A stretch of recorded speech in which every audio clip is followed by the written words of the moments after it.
प्रभु महावीर स्वामी भगवान की अमृतमयी अंतिम देशना का हम चातुर्मास की प्रारंभ से पान कर रहे हैं। एक एक करके कुल 27 अध्ययनों पर हमने प्रभु की वाणी का आस्वाद लिया। आज नंबर है 28वें अध्ययन का। नाम है 28वें अध्ययन का मोक्ष मार्ग गति। क्या नाम है? मोक्ष मार्ग गति। गाथाएं हैं कुल 36 गाथाओं के माध्यम से प्रभु ने मोक्ष के मार्ग पर गति कैसे करें जिससे प्रगति हो जाए, उसका पूरा मार्गदर्शन हमें किया। मोक्ष मतलब पता है? मोक्ष मतलब क्या? आपको कोई अचानक पूछे कि भाई मोक्ष में जाना है क्या, तो आपका जवाब क्या होगा? हाँ। सिद्ध बनना है क्या? तो कि हाँ। शाश्वत सुख पाना है? तो हाँ। मोक्ष कहाँ है बताइए? स्वर्ग में नहीं बेटा, उससे थोड़ा और आगे सिद्धशिला। कहाँ है सिद्धशिला? कहाँ है? 14 राजलोक में सबसे ऊपर। मतलब सिंपल सी बात है, पूरी जो दुनिया है उसमें सबसे हाइट पे, लास्ट में, लोक के अंत भाग में सबसे ऊपर क्या है? मोक्ष, सिद्धशिला।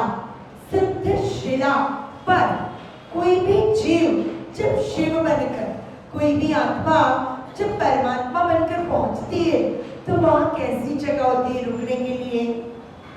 आप कोई भी तीर्थ में जाने वाले हो तो पहले पूछते हो ना, वहां फैसिलिटी देखो, अपना दिमाग कैसा हो गया। तीर्थ में जाते हैं तो भगवान कौन से?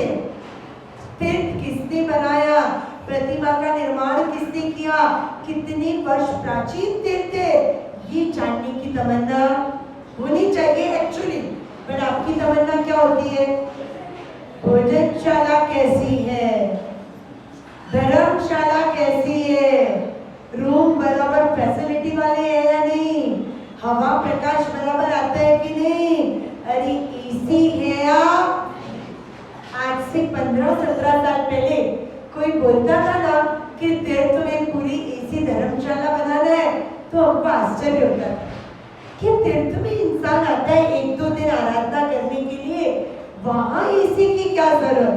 लेकिन अब स्थिति ऐसी है कि एसी धर्मशाला न हो, उस तीर्थ को पिछड़ा और विकसित तीर्थ माना जाता है। क्यों? क्योंकि शारीरिक अनुकूलताओं का उपभोग करने की इतनी आदत बन गई है सबकी, इतनी ज्यादा आदत बन गई है कि उन सुविधाओं के बिना एक रात भी निकालना मुश्किल। छोटे बच्चों को तो बचपन से ही आदत डाल दी, चलो आप और हम तो है ना, फिर भी बचपन इसी के बिना निकाल चुके। मुझे नहीं लगता अपने में से, अपने उम्र के या अपने एज ग्रुप के लोगों में से किसी ने बचपन से इसी देखा होगा घर में, नहीं ना। अब तो गर्मी की छुट्टियां आती थी तब छत पर सोते, लगती थी गर्मी, नहीं आती थी नींद, बराबर आती थी नींद और गर्मी भी नहीं लगती थी। प्रकृति माँ की गोद में आराम से बातें करते करते, हंसी मजाक करते करते कब नींद आ जाती थी पता भी। और आज के बच्चों को, अरे हमारी शिविर में आए ना बच्चे, जीवन निर्माण संस्कार शिविर गगन पहाड़ में हुई, 300 करीब बच्चे आए। पहले ही दिन एसी वेसी तो वहां कुछ नहीं था, वो तो पहले से क्लियर था, लेकिन हाँ शिविरार्थियों के लिए बड़े बड़े कूलर लगाए थे। लेकिन पहला दिन बच्चे रात को शिविर स्थल पर पहुंचे, पहले दिन ऐसी व्यवस्था में कुछ गड़बड़ हुई कि पहले दिन कूलर चालू नहीं हुआ, दूसरे दिन से हुए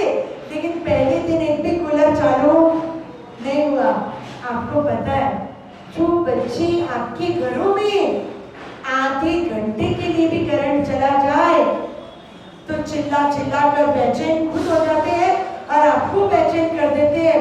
वो सारे बच्चे जब शिवरात्रि बन गए ना, आराम से पूरी रात सो गए। सुबह भक्तावर के टाइम पे हमने उनको पूछा, बच्चों पहली रात कैसी रही विदाउट कूलर? तो ये हमारे छोटे छोटे शिवरात्रि उठकर बोले, महाराज साहब करंट वाला कूलर नहीं था, लेकिन उससे भी बड़ा पावरफुल कूलर चालू था। हमने कहा कौन सा कूलर? तो कि भगवान का कूलर। भगवान ने ऐसी पूरी रात ठंडक में अपनी छत्र छाया में रखा कि कूलर क्या पंखा भी याद नहीं आया। एक्चुअली जैसी स्थिति होती है ना, तन उसमें ढल जाता है। लेकिन प्रॉब्लम क्या होती है? अपन मन को ढलने नहीं देते। तीर्थ में भी जाना हो तो पहले फैसिलिटी पूछते, भोजनशाला कैसी पूछेंगे, अरे परमात्मा का पक्षाल कितने बजे होता है? कुछ लोग होते हैं वो भी पूछते हैं, बाकी अधिकांश लोग तो नाश्ता कितने बजे शुरू होता है, खाना कैसा है, वहां पे भी टनाटन आइटम है तो तीर्थ को रेट देंगे 4 स्टार 5 स्टार। और अगर खाने में कोई गड़बड़ हो तो तीर्थ की प्रभावकता इक्वल और फैसिलिटी के आधार पर आप उसे कह दो नहीं नहीं भाई वहां जाना है तो सोच समझ के जाना, व्यवस्था अच्छी नहीं होती है। अरे मोक्ष में जाना है ना, मोक्ष में जाना है कि नहीं जाना? जाना है मोक्ष में, जाना तो है, लेकिन अभी कोई उतावल नहीं। सच्ची बोलना, दिल पे हाथ रख के बोलना, जाना तो है लेकिन अभी कोई अर्जेंसी। देखो कितने यहाँ पे मोक्ष है, वाह वाह वाह। मोक्ष में या तो पैर दुखते हैं, हाँ बार बार अपनी तबीयत बिगड़ जाती है, किसी ने कुछ कह दिया तो अपनी को तकलीफ हो जाती है, और अपन मानते कि यहीं पे मोक्ष है मोक्ष। एक्चुअली अभी तक प्रॉब्लम क्या पता है, मोक्ष क्या है ये हमने जानने की कोशिश ही नहीं की, इसीलिए कह देते। अकेले बिरबल जी की बात नहीं है, जनरली अपने सबका मन में यही है, यही इतना सुख है, ये सुख छोड़ के नहीं पता उस सुख को पाने की तड़प क्या जगह। अरे जब तक जगन ने रसमलाई नहीं खाई थी, जब तक जगन ने दादूस के मोतीचूर लड्डू नहीं खाई थी, तब तक वो गुड़ का सीरा करता था। जिस दिन रसमलाई और मोतीचूर के लड्डू खा ले, फिर गुड़ की सीरी को याद करेगा। अपनी हालत कैसी है, संसार रूपी गुड़ के सिरे में ऐसे चिपक के बैठ गए ना कि मोक्ष रूपी लड्डू कितना स्वादिष्ट है उसकी हम कल्पना भी नहीं कर सकते। मोक्ष मतलब एक ऐसा स्थान जहां एक बार पहुंच जाओ तो निकालने वाला कोई नहीं। किराए का घर और खुद का घर दोनों में फर्क होता है ना? क्या होता है? किराए के घर में रहते हैं तो मकान मालिक कह सकता है कि भाई 2-3 महीने में घर खाली कर देना, मुझे ये घर चाहिए। करना पड़ता है कि नहीं?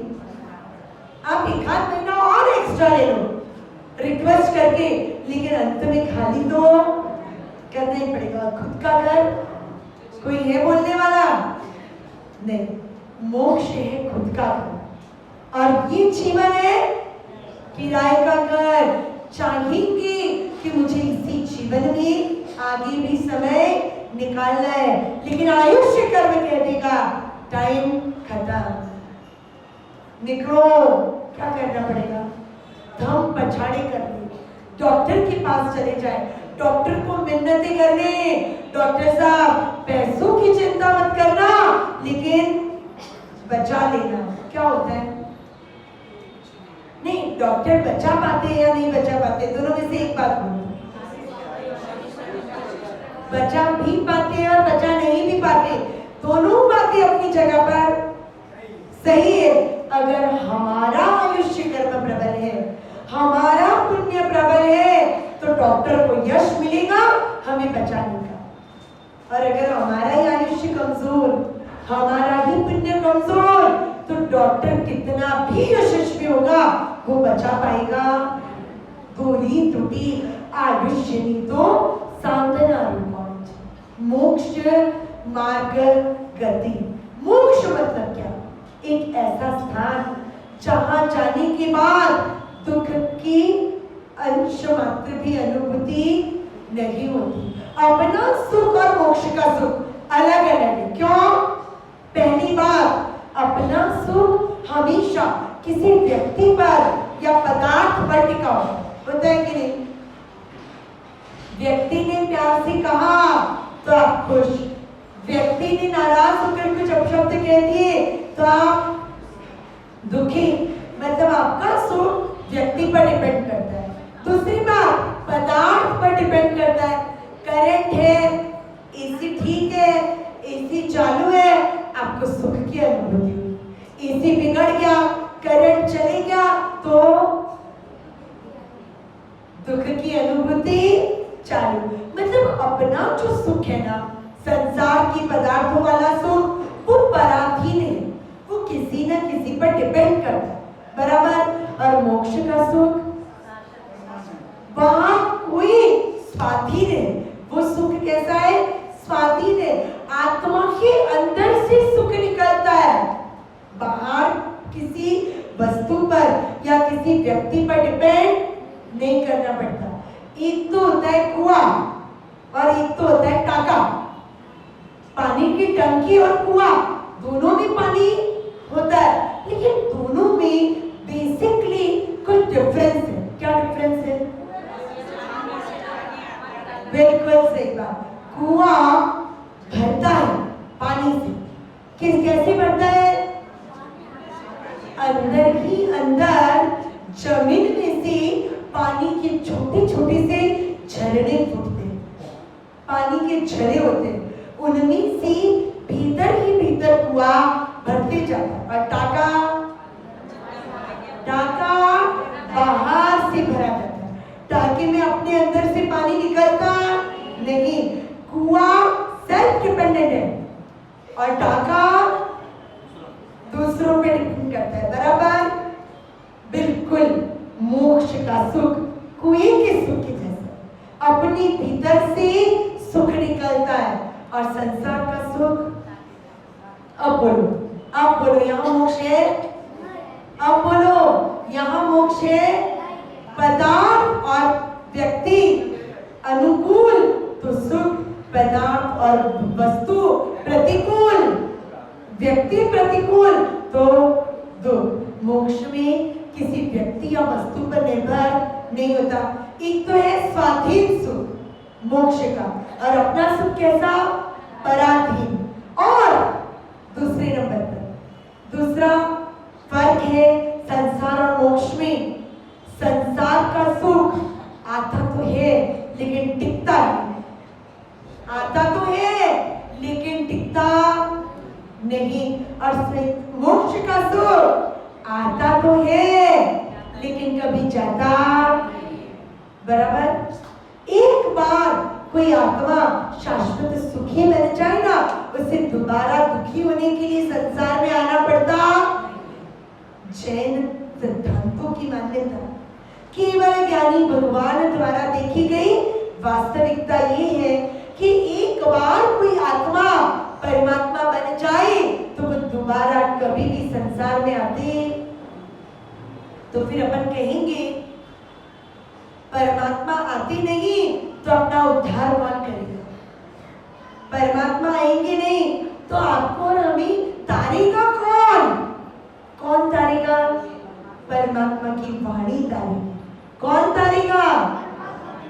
परमात्मा ने हमें पूरी तैयारी देकर गए हैं। परमात्मा ऐसे ही हमें अधूरा छोड़कर नहीं गए। मैं जिस मार्ग पर चला, मैंने जिस मार्ग पर चलकर शाश्वत सुख को पाया, वो मार्ग में पहले से ही सभी जीवों के लिए छोड़कर जाओ। क्या किया प्रभु ने? पहले से ही हमें मार्ग बता दिया। और ये उत्तराध्ययन का 28वां अध्ययन आज का मोक्ष मार्ग गति। प्रभु ने मोक्ष की मार्ग पर चलने के लिए हमारा हाथ थामा। 36 गाथाओं के माध्यम से प्रभु समझाते हैं कि पहले मोक्ष को समझो, क्योंकि जब तक जहां जाना है उस जगह का महत्व या उस जगह की विशेषताएं नहीं पता होगी ना, तब तक जाने का मन भी नहीं होगा। कश्मीर जाना है या जैसलमेर जाना है या चिरावला जाना है या उपसक्रम तीर्थ जाना है, ये निर्णय आप किस बेस पे करते हो? कभी न कभी किसी के मुंह से आपने उस स्थान के बारे में, उस तीर्थ के बारे में कुछ अच्छा सुना होगा, या तो कहीं न कहीं उस स्थान या तीर्थ के बारे में कुछ अच्छा पढ़ा होगा। आपने जाना किसी और के माध्यम से, फिर आपने इच्छा बनाई, तो वैसे मोक्ष के बारे में भी तो जानना होगा ना। जानेंगे नहीं तब तक इच्छा कैसे उत्पन्न होगी? आपको पता है मोक्ष में जब जीव जाता है ना, तो अपन कैसे बैठते जमीन पर? नीचे का पोर्शन जमीन से टच और ऊपर का पोर्शन ऊपर अंदर। मोक्ष में इसका बिल्कुल उल्टा होता है। मोक्ष में क्या होता है? हाँ, गैस का फुक्का होता है ना, गैस वाला बैलून, आप उसे छोड़ दो हाथ से, क्या होगा? ऊपर चिपक जाएगा और नीचे से अंदर रहेगा। मोक्ष में शुद्ध आत्माएं, परमात्मा की आत्माएं, वहां सिद्ध भगवान की आत्माएं कैसे रहती है? ऊपर का पोर्शन सिद्ध शिला से टच और नीचे का पोर्शन हवा में अंदर। अरे ये स्थिति तो बड़ी विचित्र है ना। विचित्र शरीर के लिए होती है, वहां तो शुद्ध आत्मा है, शरीर का कोई बंधन नहीं है, इसलिए वहां कोई फर्क नहीं पड़ता कि आत्मा किस स्थिति में है। आत्मा शाश्वत सुख का उपभोग करती है मोक्ष में। वहां शरीर नहीं, इसलिए पसीना नहीं, भूख नहीं, प्यास नहीं, दर्द नहीं, थकान नहीं और नींद भी नहीं। बोलो, हम छोटे थे, हमने पहली बार सुना कि मोक्ष में खाना पीना नहीं पड़ता। हमने तो कह दिया, स्टेटमेंट दे दिया, जहां मजेदार चीजें खाने पीने को ना मिले, जहां गैस की गुब्बारे की तरह लटकना पड़े और जहां टीवी वीडियो देखने ना मिले, ऐसे मोक्ष में हमें जाना। बच्चे थे ना, दिमाग इतना ही चलता था कि भाई खाने पीने को अच्छी चीजें मिल जाए, देखने के लिए टीवी मिल जाए, सोने के लिए अनुकूल माहौल मिल जाए, नरम गद्दे मिल जाए और चॉकलेट बिस्किट मिल जाए तो सुखी सुख। और ये सारी चीजें मोक्ष में नहीं, लेकिन इनसे अनेक गुना ज्यादा बड़ी सुख की उपलब्धि मोक्ष में जीव को होती है। मोक्ष आत्मा है, कर्म नहीं। कर्म नहीं तो शरीर नहीं, शरीर नहीं तो दुख नहीं। कई लोगों को लगता है शरीर नहीं तो दुख नहीं, ये तो बात बराबर है, लेकिन शरीर नहीं तो सुख कैसा? आत्मा का स्वाभाविक सुख। देखो, मैंने एक बार वो बकरी वाली कहानी बताई थी। जब वो बॉम्बे में शादी करके गई, छोटा सा चाली जैसा घर ससुराल का, उसे अच्छा नहीं लगता था। ससुर जी ने क्या किया? बकरी ला ली। बकरी के आने से घर और छोटा लगने लगा, गंदगी होने लगी, आवाज आने लगी, बांस आने लगी, चंपू दुखी दुखी हो गई। और फिर ससुर जी ने क्या किया? बकरी को निकाल दिया। अब चंपू को क्या लगने लगा? घर बड़ा लगने लगा। पहले जो घर छोटा लगता था, अब वो घर बड़ा लगने लगा। पहले जो घर दुख का कारण लगता था, अब वो घर सुख का कारण लगने लगा। ये है संसार की वास्तविकता। कल तबीयत ठीक नहीं थी तो दुख लगने लगा, आज तबीयत थोड़ी ठीक हुई तो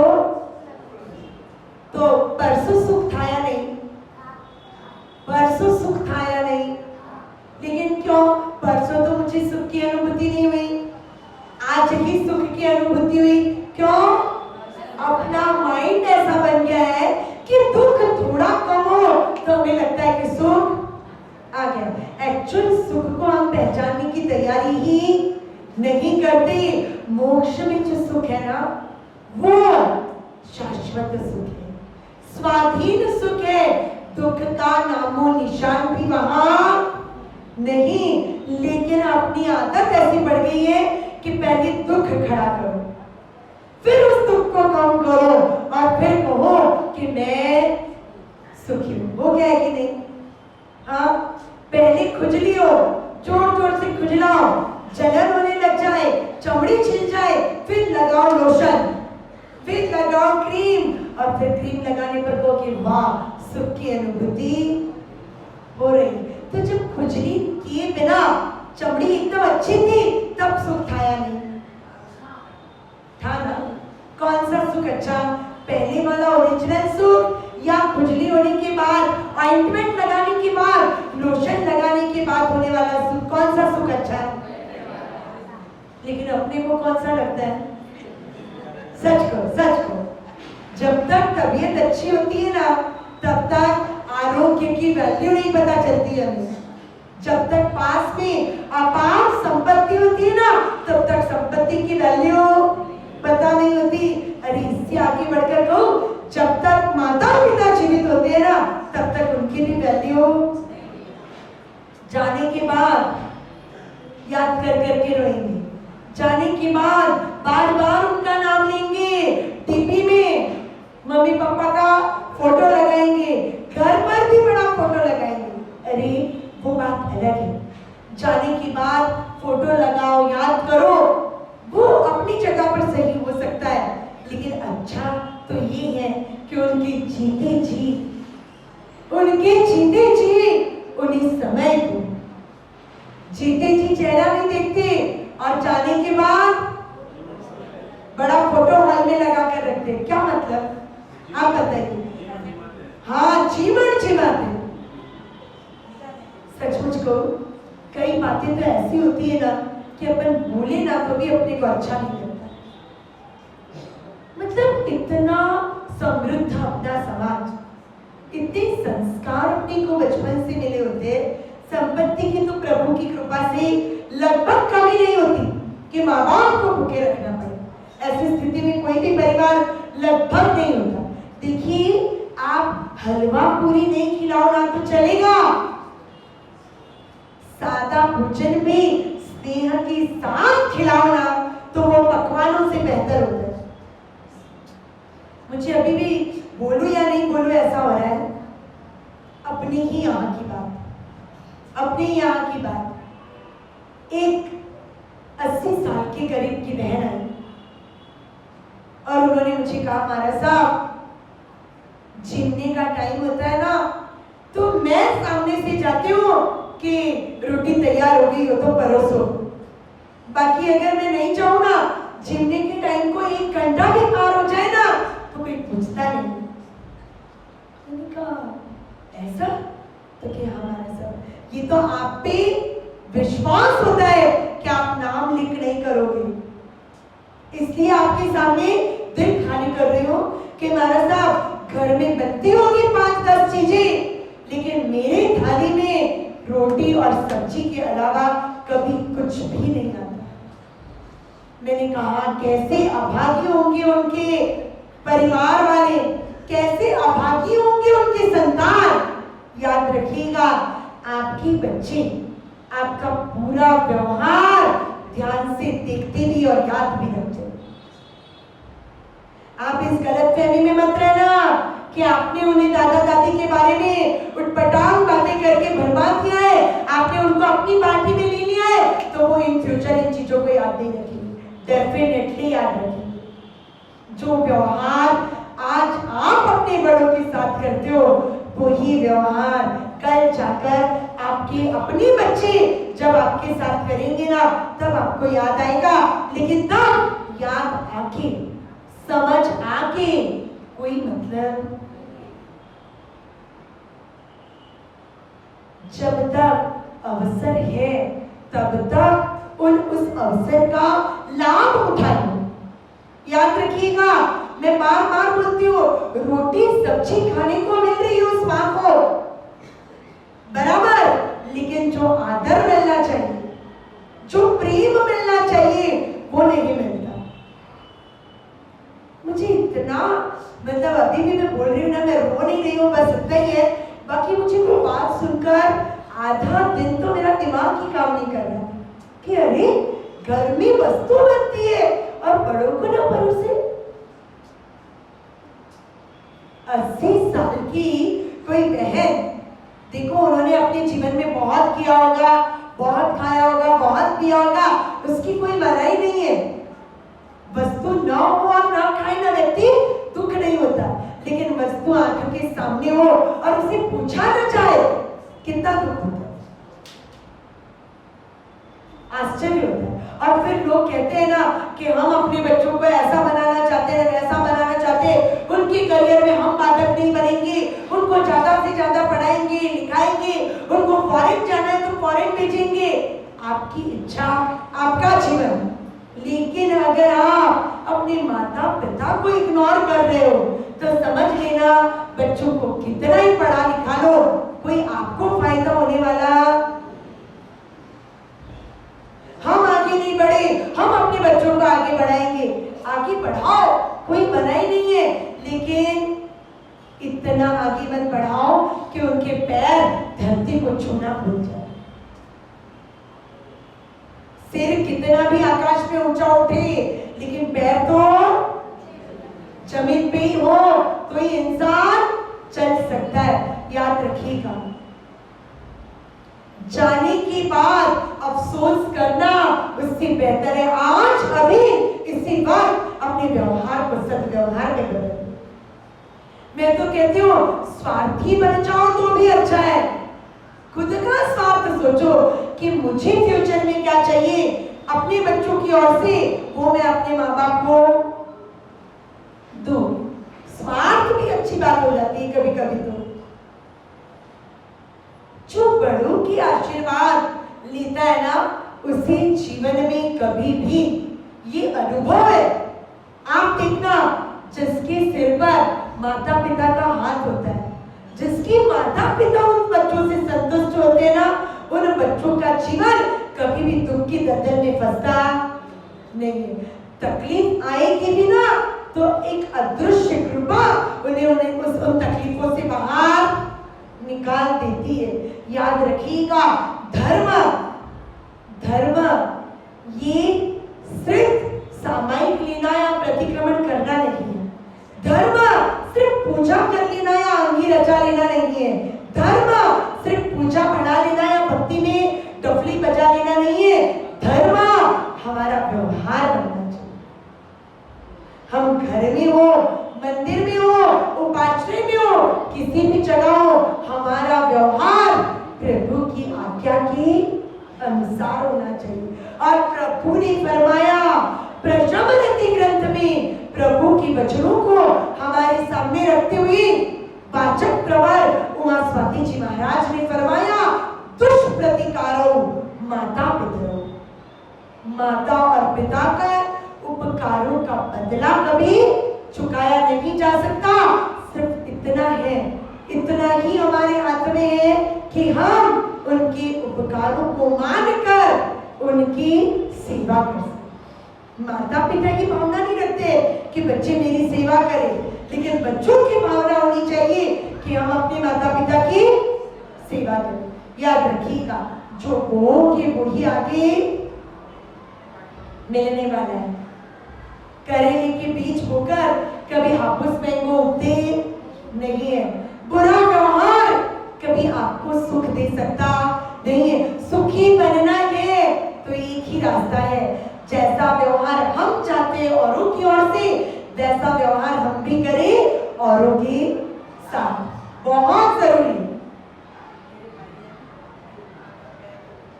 हाँ, आज भी इस संसार में ऐसे लोग हैं, बिल्कुल सही है।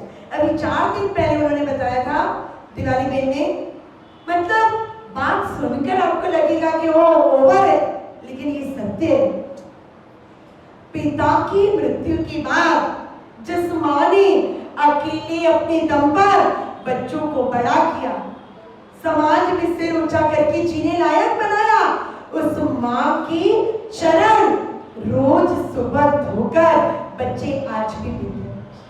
ये बोलते बोलते रोने लग गए थे दिवाली में, अभी भी रो रहे कि उनकी माँ की पैर रोज सुबह एक एक भाई आकर धोते हैं और वो जल पीते हैं।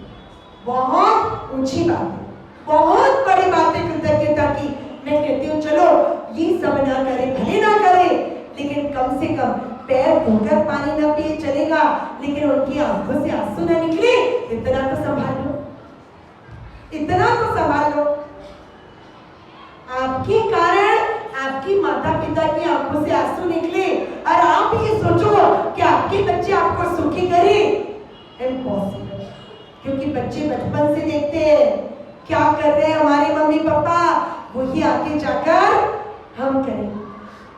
संस्कार, अपना सद्व्यवहार, वो तो अपने जीवन की आधारशिला है। मैंने कुछ दिनों पहले वो भी बताया था ना, मम्मी पापा आपके साथ रहते हैं या आप मम्मी पापा के साथ? वाह रे वाह, चलो इतना फर्क पड़ा, बोली में फर्क पड़ा तो व्यवहार में भी फर्क पड़ेगा, डेफिनेटली पड़ेगा। मम्मी पापा को हम हमारे साथ रखे, ऐसे कौन हम होंगे?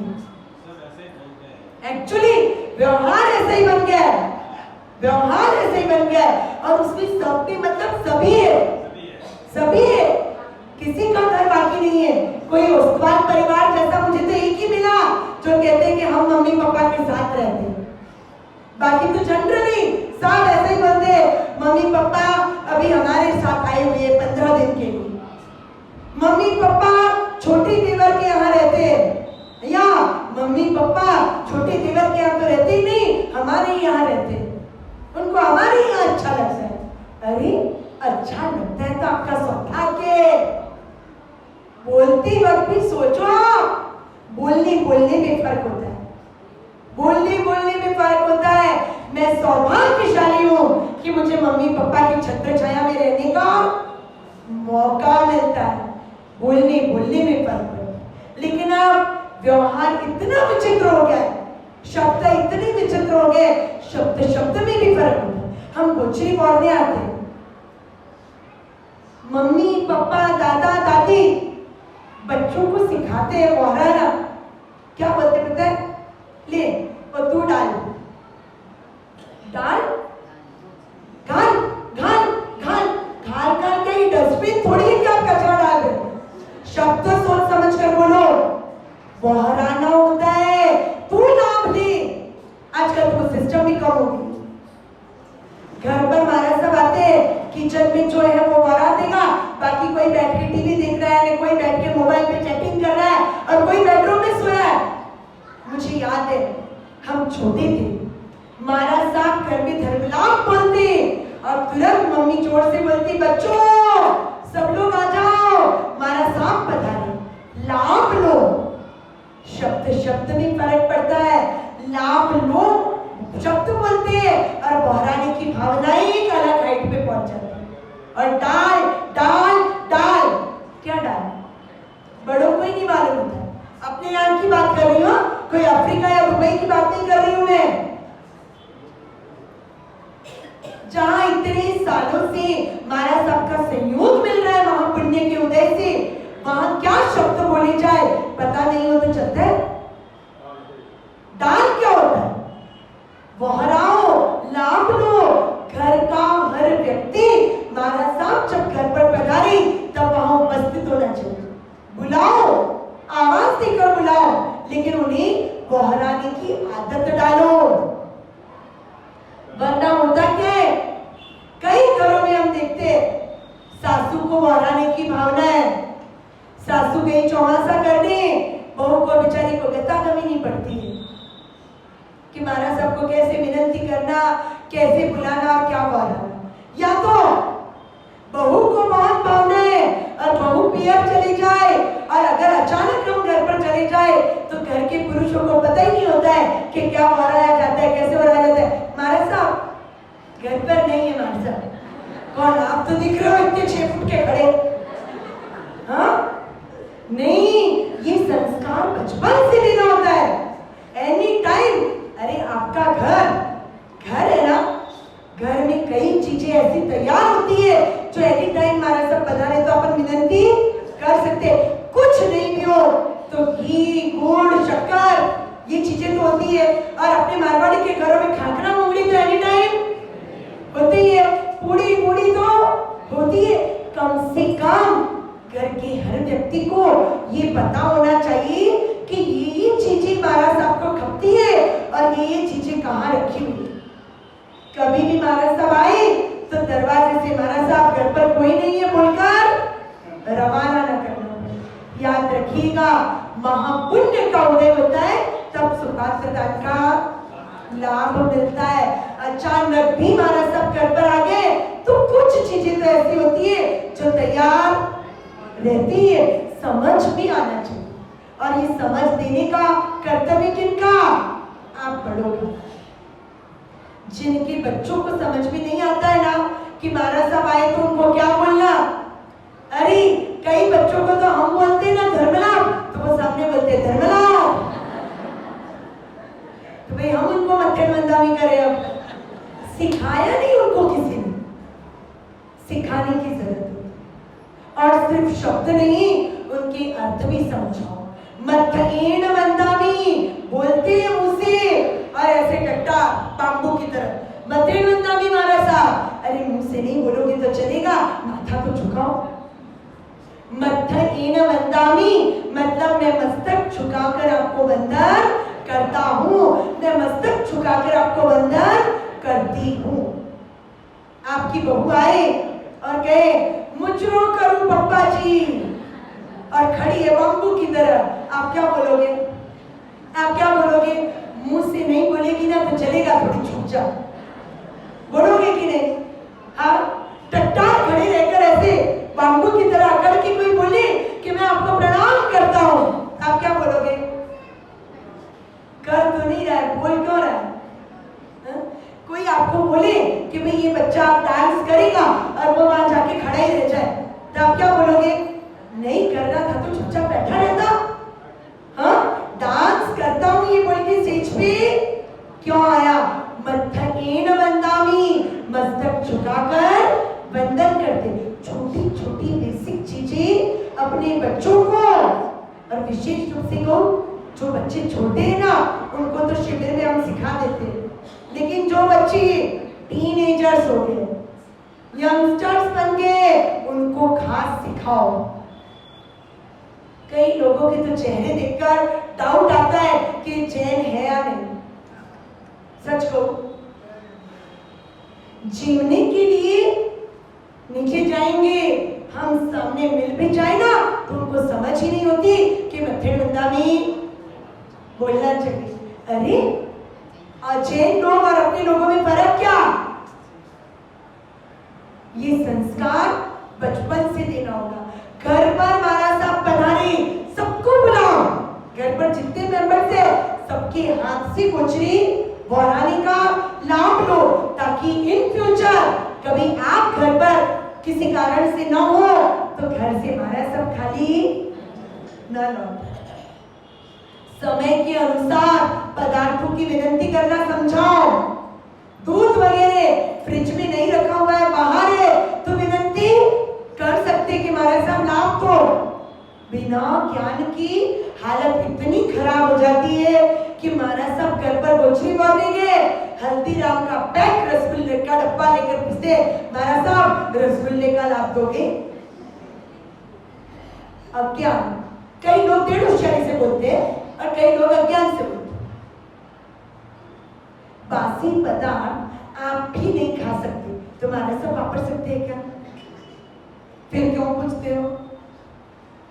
छोटे महाराज साहब मुझे 3 दिन पहले बोलते हैं, महाराज साहब आप एक व्याख्यान पूरा भक्ष्य अभक्ष्य पे लेना। मैंने कहा सब विद्वान है, सब विदुषी है, सबको सब पता है, तो कि महाराज साहब नहीं मालूम है इन लोगों को। तब करते और ड्राई फ्रूट खाते हैं चौमासे के दिनों में, चलता है। तो कि महाराज साहब ताकत मिलती है ना, इसलिए खजूर तो खाना पड़ता है। ताकत मिलती है ना, इसलिए अखरोट तो खाना पड़ता है। याद रखिएगा, खाने से ताकत नहीं आती, पचने से ताकत आती। 28 के पारने हुए आज, और आपको हमारे साहब दाल का सीरा बहुत जोरदार बना है। 28 वालों को आधी आधी कटोरी खिला देते हैं ताकि उनकी कमजोरी दूर हो जाए। क्या होगा? लेने के देने पड़ जाए। अभी ताकत नहीं है उनकी रोटी पचाने की, और आप उन्हें दे दो घी में दर बदर दाल का सीरा, क्या ताकत हो? ताकत नहीं आएगी। ताकत खाने से नहीं, पचने से आती। और किस ऋतु में क्या पचता है, किस ऋतु में क्या खाना चाहिए, किस ऋतु में क्या नहीं खाना चाहिए, पूरा दीर्घ विचार करके प्रभु ने नियम बनाया। प्रभु ने जो नियम बनाया ना, वो अपने आत्मा और शरीर दोनों के हित के लिए बनाया। जरूरत है पक्ष अपक्ष समझाने की। देखिए महाराज साहब, पता सब कुछ है, जानते सब कुछ है, लेकिन जहां मानने की बात आती है ना, वहां गड़बड़ घोटाले शुरू हो जाते हैं। महाराज साहब घर पर आए और धीरे धीरे कटोरियां और भगोने छुपाना पड़े। ये बॉक्सी आइया, बॉक्सी ठानी पड़नी चाहिए। वाह वाह वाह वाह वाह। हल्दी का साग ताकत के लिए। आपको बताओ, जो भी पदार्थ कंदमूल है, हल्दी सूखने के बाद औषधि बन जाती है। औषधि के रूप में प्रभु ने कहीं हमें मना नहीं किया। अदरक सूखने के बाद सूंठ बन जाता है, तपस्या में भी अपन वापरते हैं। प्रभु को खुद को पता है, प्रभु के लिए अपन कोई सौतेले नहीं है। प्रभु ने खुद के बच्चों की तरह प्यार करके हमारे हित अहित के नियम बनाए, लेकिन जीभ की टेस्ट के लिए अनंत जीवों की हिंसा होती है। हल्दी के साग में आलू, प्याज, लहसुन, गाजर, मूली, पालक खाओ या हल्दी का साग खाओ, सब एक लेवल के। लेकिन हंसते ऐसे कि महाराज साहब बात तो सही है, लेकिन हम टेस्ट छोड़ने वाले। आप ये सोचो, एक 8 साल का बच्चा जब साधु बनता है, एक 8 साल की बच्ची जब साध्वी जी बनती है, कितना नियंत्रण होता है उनका अपने मन पर, कितना नियंत्रण। आइसक्रीम खा सकेंगे, कोल्ड ड्रिंक्स पी सकेंगे, नहीं ये बर्गर, ये सैंडविच खा सकेंगे, लेकिन मन इतना मजबूत होता है कि स्वाद तो सिर्फ जीभ तक है, शरीर के अंदर जाने के बाद तो सब कुछ एक जैसा। दाल का सीरा खाओ, पिज्जा खाओ या सादी रोटी सब्जी खाओ, सब एक जैसा। लेकिन रसनेंद्रिय की गुलामी में आकर इतने भयंकर पाप बांध लेते हो आप कि आपको विवेक भी नहीं रहता कि महाराज साहब को ये पदार्थ खपेगा या नहीं खपेगा। खुद खाते हैं ना फुल फॉर्म में, इसलिए उनको ध्यान ही नहीं होता कि ये चीज महाराज साहब नहीं पहुंच सकती। एक्चुअली तो श्रावक का घर ऐसा होता है कि अचानक भी महाराज साहब आ जाए ना गुजरे के लिए, तो कोई चीज छुपानी न पड़े। अपने घर में हर पदार्थ जैन धर्म की नियमों के अनुसार ही बने, ऐसे ही मोक्ष के मार्ग पर आगे नहीं बढ़ेंगे। मोक्ष के मार्ग पर गति करना है तो प्रभु के नियमों का, प्रभु की आज्ञाओं का अनुसरण करना जरूरी है। अब बड़ों को इच्छा नहीं होती है तो बच्चों को क्या करने देंगे? होता है ऐसा ही। कई बार शिविरों में, क्लासेस में आने से बच्चे तैयार हो जाते हैं कि हाँ रात्रि भोजन नहीं करना है या आप कंदमूल नहीं खाना है। घर पर जाकर बोलते हैं और मम्मी सीधा उनका माइंड चेंज कर देती। अरे पिछले साल की बात कर रही हूँ, कोठी में हम लोग थे, एक बहन आई अपने बच्चे को लेकर, महाराज साहब इसे समझाओ ना कि पर्यूषण के 8 दिन रात्रि भोजन करने से पाप लगता है। तो मैंने कहा ठीक है मैं समझाती हूँ। तो मैंने उसे समझाना शुरू किया कि रात्रि भोजन क्यों नहीं करना है। तो वो बच्चा मुझे पूछता है, महाराज साहब पाप रोज रात को खाने से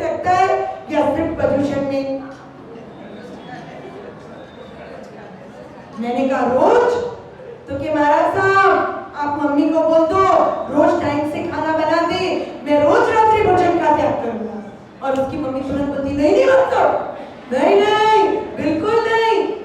मैंने कहा समझ के क्या रखा है आपने मुझे, क्या समझ के रखा है? आपके एजेंट है हम, आप बोलो उतना समझाए और बाकी सत्य को छुपा दे। 8 दिन पाप लगता है और बाकी के दिन पाप नहीं लगता। सत्य तो सत्य के रूप में समझाना ही होगा। कितना फॉलो कर सकते हो आप उतनी ज्यादा से ज्यादा कोशिश करो, लेकिन कभी सत्य को छुपाने की कोशिश मत करो। गलती करते हैं तो बच्चों को भी बोलो कि बेटा अपन जो कर रहे हैं वो गलत है, सत्य तो यही है, करना तो यही चाहिए, अपन नहीं करते वो अपनी कमजोरी। उल्टा होता है, मम्मी पापा बच्चों को भरमाते हैं, अरे गिफ्ट मिलने वाला होता है तो पूजा गुरु वंदन सबका टाइम मिलता है, वरना मंदिर दर्शन करने का भी टाइम नहीं मिलता। कौन कौन रोकता है? मम्मी पापा खुद, बेटा टाइम नहीं है, स्कूल चलती है, और अभी तो बराबर टाइम मिल रहा है 150-150 बच्चों को। बात क्या है वो आप समझिए। मैं ये नहीं बोल रही हूँ कि अभी जो बच्चे आ रहे हैं वो लालची है। मैं तो कहती हूँ प्रलोभन देकर भी अगर बच्चों को धर्म से जोड़ा जाए तो वो अच्छा ही अच्छा है। आज प्रलोभन से आएंगे, अगले साल आपके बच्चे खुद बोलेंगे कि मम्मी टाइम तो रहता है और पूजा करने का, चलो स्कूल जाने से पहले मैं पूजा जरूर करूं, और आप उनको सपोर्ट करना। मैं देखती हूँ सुबह सुबह मम्मी पापा ऐसी स्पीड में होते हैं ना, फटाफट माँ साहब जल्दी वंदन कराओ। अरे हमको इधर उधर कुछ आगे पीछे करना हो ना तो भी नहीं मार साहब प्लीज मार साहब वंदन कर दे। कैसी तत्परता, ये तत्परता जीवन भर होनी चाहिए।